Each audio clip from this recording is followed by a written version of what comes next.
Selamat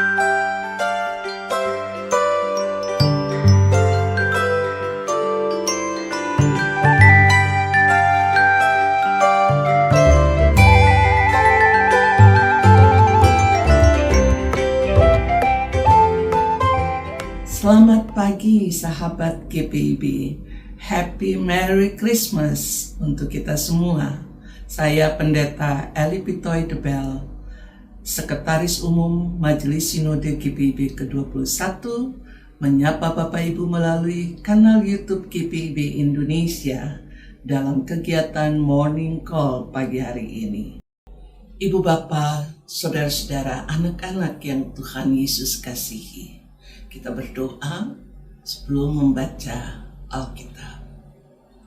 Tuhan Yesus, di hari Natal ini kami mengucap syukur Tuhan datang bagi kami dan memberikan keselamatan supaya kami hidup dalam damai sejahtera. Roh-Mu yang kudus menuntun kami agar kami diutus melakukan seturut dengan kehendak Tuhan. Terpujilah Bapa di surga, demi Tuhan kami Yesus Kristus, kami sudah berdoa. Amin. Bacaan Alkitab hari ini dari Injil Matius pasal 2 ayat 1-2 yang menyatakan, sesudah Yesus dilahirkan di Bethlehem di tanah Yudea pada zaman Raja Herodes, datanglah orang-orang Majus dari timur ke Yerusalem dan bertanya-tanya, di manakah dia, raja orang Yahudi yang baru dilahirkan itu? Kami telah melihat bintangnya di timur dan kami datang untuk menyembah dia. Demikianlah bacaan Injil bagi kita semua. Berbahagia kita dengan sukacita di hari Natal ini. Natal Kristus adalah kehadiran Tuhan Allah yang datang ke dalam dunia untuk membaharui dan memeliharanya dengan kasih yang melampaui pikiran, hati, atau kehebatan kita. Ada dua bagian yang hendak kita renungkan bersama.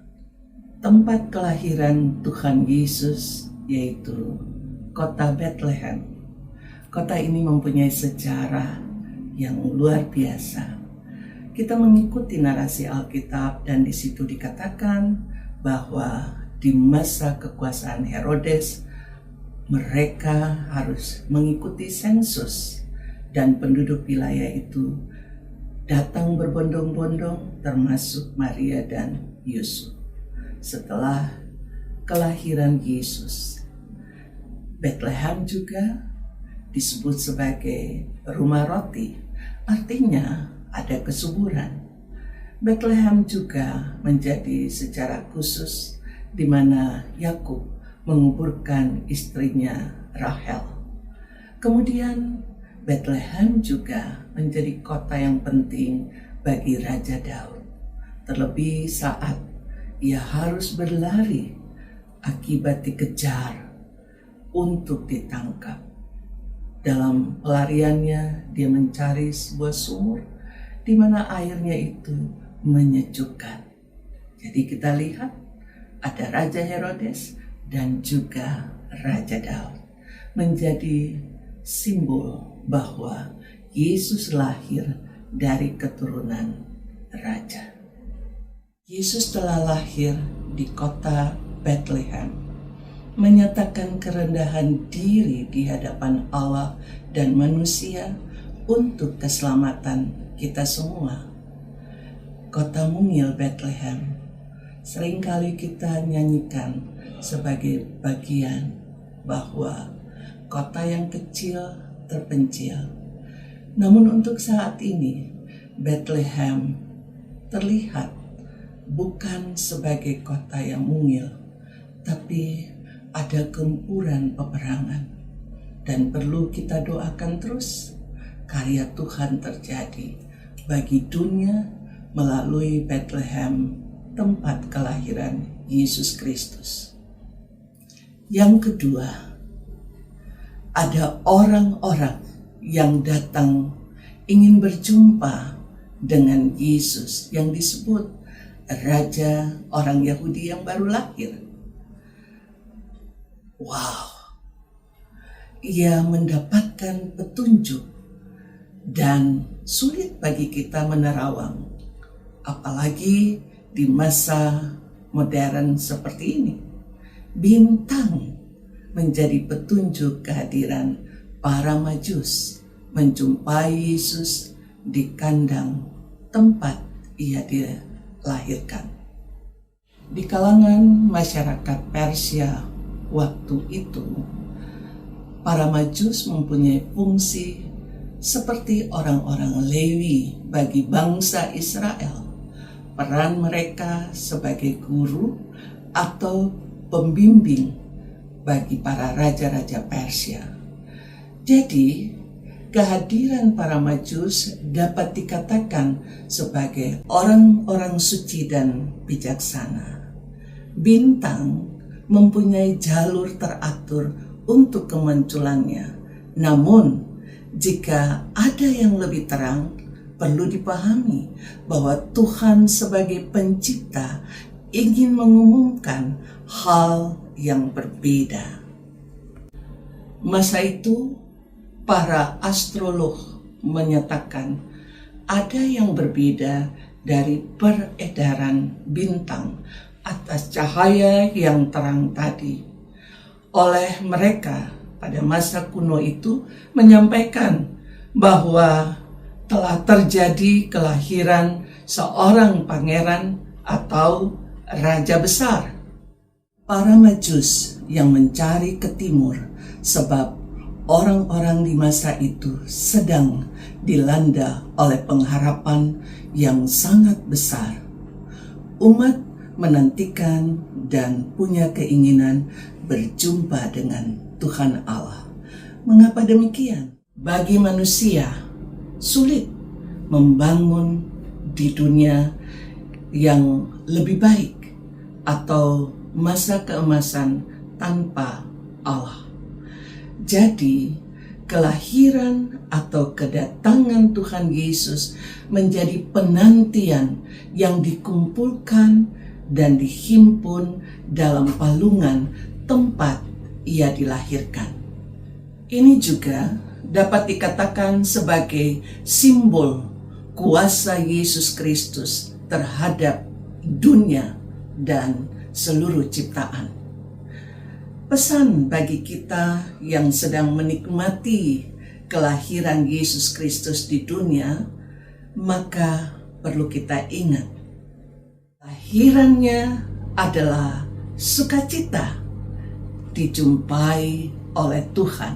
Yang kedua, mari berilah diri kita sebagai persembahan yang terbaik, sebab harapan disatukan dan dipulihkan terwujud melalui kelahiran Yesus Kristus di dunia. Saat semua orang menghiasi rumahnya dengan pernak-pernik Natal, tentunya ini bukan 1 tahun sekali, tapi kita sedang memelihara iman percaya karena harapan hidup bersama Kristus telah terjadi. Damai sejahtera Kristus ada di tengah-tengah kita. Bagikan itu bagi siapa saja. Tuhan Yesus memberkati. Mari kita berdoa. Terima kasih ya Tuhan, Engkau lahir bagi kami, dunia dan juga kehidupan kami selanjutnya.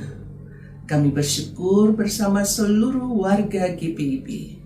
Merayakan Natal adalah pengharapan terbesar bahwa kami telah menjumpai Yesus Kristus melalui iman, percaya, dan harapan kami.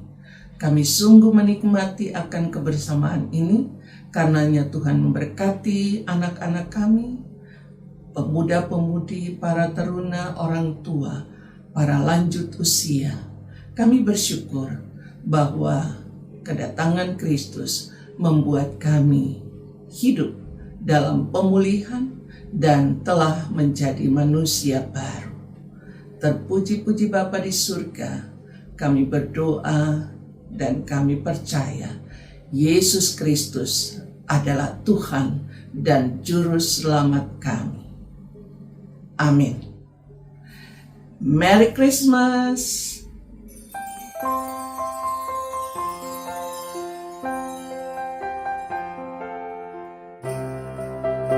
Bapak, Ibu, saudara, dan anak-anak, bentangan waktu telah terukur dan pengalaman iman terus diungkapkan.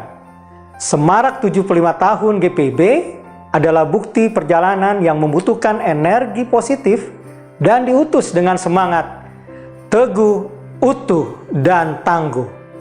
Bentangan jala terhampar di wilayah tertinggal, terdepan dan terluar, menjadi ruang besar umat menyatakan kiprah spiritualitas yang begitu kuat, sekalipun dikempur dengan ajakan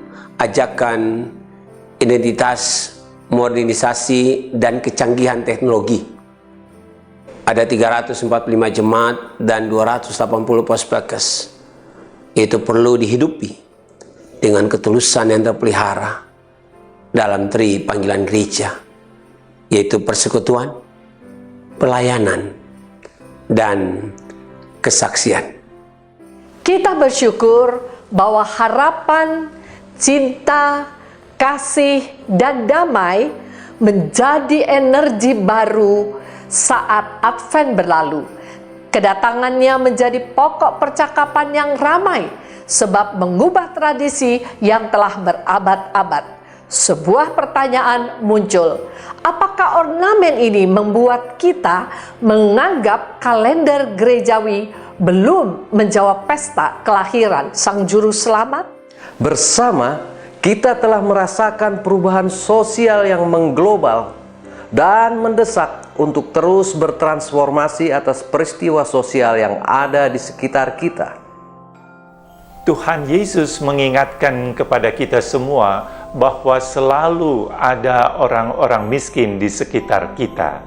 Miskin bukan semata-mata karena harta benda, tetapi ada yang menghadirkan kemiskinan, seperti peperangan, ketidakadilan sosial, kerakusan, keserakahan, dan juga di samping itu ada banyak orang yang termarginalisasikan, perundungan, trafficking, dan juga pengrusakan lingkungan. Kita dibuat kaget bahwa ada orang yang punya kemampuan dan pengetahuan handal justru masuk dalam ranah hukum yang membuat kita berpikir lagi, mana role model yang perlu dijadikan contoh atau ditiru.